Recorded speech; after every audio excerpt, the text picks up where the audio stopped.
अल्पसंख्यक student union all Assam minority student union हम सबसे कहना है कि असम में जो अभी बुलडोजर चल रहा है ये असंवैधानिक, ऐसा नहीं होना चाहिए, जो इनह्यूमन है। असम का चीफ मिनिस्टर वो डेवलपमेंट के लिए राजनीति नहीं करता है। असम में वो दो तरह के असम का लोगों को देखता है, हिंदू और मुसलमान, जो हम लोग कभी नहीं चाहता था। उसका उस चीफ मिनिस्टर हो गया 60 साल हो गया और डेवलपमेंट कोई काम नहीं करता है। उसका एक ही काम है, हिंदू और मुसलमान बनाना है। उसका जैसे ऐसे लग रहा है कि असम का लोग बोल रहा है, वो जो इलेक्शन का जो चुनाव से पहले जो निर्वाचनी मीटिंग है वहाँ पे जो स्पीच डाला था, बोला डेवलप के बारे में, वो कर नहीं पा रहा है। इसलिए उसने असम का माइनॉरिटी बेसिकली मुस्लिम आदमी को उसने टारगेट कर लिया। कोई साल से असम में पूरा इविक्शन अभी ऐसा हो गया, असम का इविक्शन एक फेस्टिवल हो गया।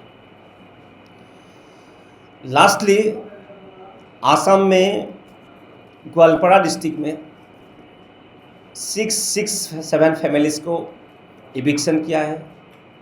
ग्वालपारा एक हसीला बिल नाम के एक जगह से।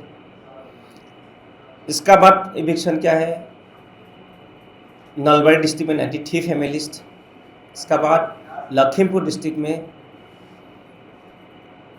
218 फैमिलीज।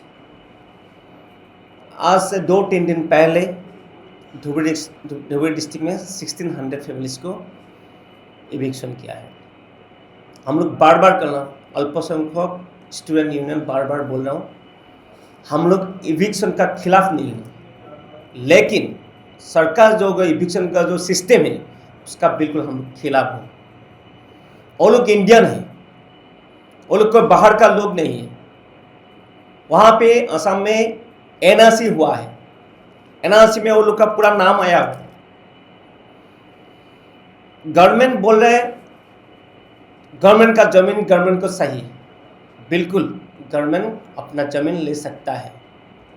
इंडियन नागरिकों जैसे मौलिक अधिकार, अन्न, वस्त्र, जिसको बोल रहा है होम वासस्थान बोलता है, वो देना सरकार का काम था, लेकिन सरकार ये नहीं कर रहा है। सरकार वो लोग को इविक्शन कर रहा है। हम लोग बोला है वो लोग लैंडलेस थे, कैसे लैंडलेस हुआ, वहाँ पे इरोशन हुआ है असम में। आप लोग जानता है रिवर ब्रह्मपुत्र कैसे डेली इरोशन होता है। एक रात में एक गांव के गांव चला पर रिवर में चला जाता है। 1950 से अभी तक 4.27 lakh Hector land river Brahmaputra में है। रिवर ब्रह्मपुत्र, वो लैंड का आदमी कहाँ गया है? वो लैंड का आदमी सरकारी जमीन में कहीं बैठा है। कितना साल से? 1950 से। कितना कोई हो गया। अपने ग्वालपारा में उस दिन इविक्शन किया था, वहाँ पे हम लोग को डॉक्यूमेंट दिखाया, 1951 का एनआरसी दिखाया था, जिसको इविक्टेड फैमिली हम लोग दिया था स्पॉट में, रो के हम लोग को डॉक्यूमेंट्स दिखाया था। साथ में कोई लोग हैं 1978 से वहाँ पे है, ऐसा हम लोग को दिखा रहा है। लेकिन सरकार ये सब डॉक्यूमेंट नहीं देखता है। सरकार सीधा एक बार है, वो लोग को इविक्शन कर, सरकार का ज़मीन सरकार को लेना है, सरकार का ज़मीन सरकार को लेना है, इसमें किसका मतभेद नहीं है। लेकिन वो लोग इंडियन है, पहले वो लोग को रिहेबिलिट करना होगा। रिहेबिलिट करेगा, सरकार का लैंड सरकार ले सकता है। सरकार रिहेबिलिट नहीं किया, पूरा इविक्शन करके पूरा लोगों को पूरा रूफलेस बना दिया। ऐसा एक प्रेग्नेंट लेडी है, पूरा बारिश में गिरा, बारिश है उसका ऊपर में, पूरा ऐसा खतरनाक। आसाम में इतना गर्मी है, पूरा गर्मी के अंदर पूरा रूफ नहीं है, पूरा ऐसे है, ओपन है। वो लोग एक दोनों में चल हम लोग का चीफ मिनिस्टर बोलता है मैं आसाम को बहुत आगे करना है, इंडिया का सबसे जो जितना डेवलपमेंट स्टेट है 5वीं स्थिति में आसाम का नाम लेके जाना है। आसाम का मुसलमान को ऐसे आप इविक्शन करके रूफलेस बना के आसाम कभी भी आप आगे ले नहीं पाएगा।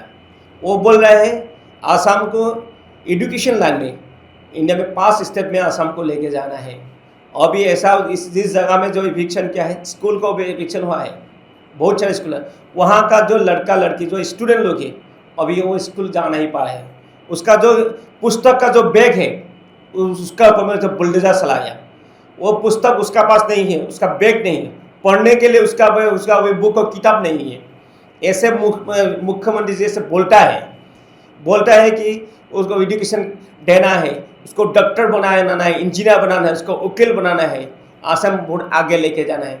ये सब बिल्कुल झूठा बात है, बिल्कुल झूठा बात ये बोलता है लेकिन वो कोई काम नहीं करता है। हम लोग का कहना का मतलब है, मैं बार बार जैसे हम लोग का आसाम का चीफ मिनिस्टर को हम लोग बार बार बोलता हूँ, अल्पसंख्यक छात्र यूनियन कभी भी इविक्शन बिल ने इंडियन नागरिक है, उसका इंडियन कॉन्स्टिट्यूशन में जो राइट्स दिया है वो राइट्स उसको मिलना होगा।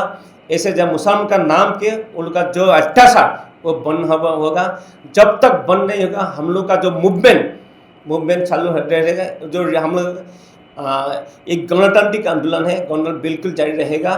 देखिए लास्टली हम लोग दो तीन इविक्शन का बाद हम लोग का जो आंदोलन चल रहा है, अगली 12 तारीख के हर डिस्ट्रिक्ट का हम लोग का आंदोलन है, रैली होगा। हर डिस्ट्रिक्ट में डिस्ट्रिक्ट ऑफिसर, जिला आयुक्तों का ऑफिस, सर्कल ऑफिस में जाके हम लोग का मेमोरेंडम सबमिट करेगा। ठीक अगली 16 दिल्ली जनता में सिटिंग प्रोटेस्ट होगा 2 घंटा। यहाँ पे सिटिंग प्रोटेस्ट करके फिर से आसाम का गवर्नमेंट, आसाम का माइनॉरिटी बेसिकली मुस्लिम का ऊपर में जैसे अत्याचार कर रहा है, जैसे वो लोग इनह्यूमन में जैसे अत्याचार कर रहा है, ये पूरा हम लोग पूरा इंडिया को फैलाना है, इंडिया को एक मैसेज देना है। ठीक 17 को 4 PM से 7 PM constitution club of India में हम लोग एक नेशनल सिंपोजियम रखा है। आसाम का जो मुसलमान का जो न्याय कर है, जो अत्याचार है, उसको पूरा देश को दिखाना है, देश को पूरा एक मैसेज डालना है। देश जानना चाहिए कि असम में क्या है। एक गणतांत्रिक सरकार का ऐसा कोई सिस्टम कोई लोग कभी भी सपोर्ट नहीं करेगा, हम लोग भी नहीं सपोर्ट करेगा। अब बेसिकली आप देखा है लास्टली जैसे पुश बैक सिस्टम है, पुश बैक आप लोग नाम सुना था। आसाम में ऐसा हुआ है, एक डीप होता है जो डाउटफुल होता है, बट कोई लेबालू कैसे आता है, कोई एक गाँव से कोई टाउन आता है, उसका अनपढ़ है, वो लोगों से पकड़ के ले उसका डॉक्यूमेंट्स देखता है, कोई बॉर्डर पुलिस है, बॉर्डर पुलिस देख के उसको कभी डी लगा देता है, उसको पता ही नहीं चलता है उसका परमानेंट केस से नहीं चल रहा है, उसके बाद वो एक्सपार्टी हो जा रहे हैं। इसके बाद क्या फॉरेनर्स ट्रिब्यूनल में चला जाता है। फॉरेनर्स ट्रिब्यूनल में कभी ऐसा है, माने कोई वोटर लिस्ट में, इलेक्टोरल लिस्ट में कोई नाम भूल हो जाता है, वो फॉरेनर डिक्लेयर हो जाता है, ऐसा भी हुए हैं। इसका बाद ऐसा भी हुआ था आसाम में, हम लोग बार बार बोल रहा हूँ, किसी का हाईकोर्ट में ऐसा फॉरेनर्स ट्रिब्यूनल का केस चल रहा है, किसी का विदेशी नाम पे सुप्रीम कोर्ट में केस चल रहा है। इस सब को ऐसे पकड़ के बीच में जो पोस्ट पे किया है, बाद में किसी को फिर इंडिया वापस किया है, और कोई लोग अभी भी नहीं कहाँ होल्डिंग का है पता नहीं। जब उसका फैमिली लोग बार खोज के पूरा पागल हो गया, वो अभी तक कोई उनका खबर नहीं। मतलब ऐसा है वहाँ पे कोई जो माइनॉरिटी का आदमी का कोई वैल्यू नहीं है, ऐसा बना है। सेकंड क्लास थर्ड क्लास आदमी बनाने के सरकार जा रहा है। इसलिए हम लोग का कहना है कि ये इंडिया बहुत बड़ा एक कॉन्स्टिट्यूशन है, ये देश के लिए गर्व है। आउट ऑफ इंडिया लोग जितना काम किए हैं, इंडियन कॉन्स्टिट्यूशन को बहुत रेस्पेक्ट करता है। हम लोग इंडियन हैं, हम लोग प्राउड करते हैं। इंडिया का अंडर एक स्टेट आसाम में ऐसा हो रहा है, ये ठीक नहीं है। इसलिए आप लोग के जरिए से, आप लोग के वजह से पूरा इंडिया को हम लोग ये मैसेज दे रहा हूँ।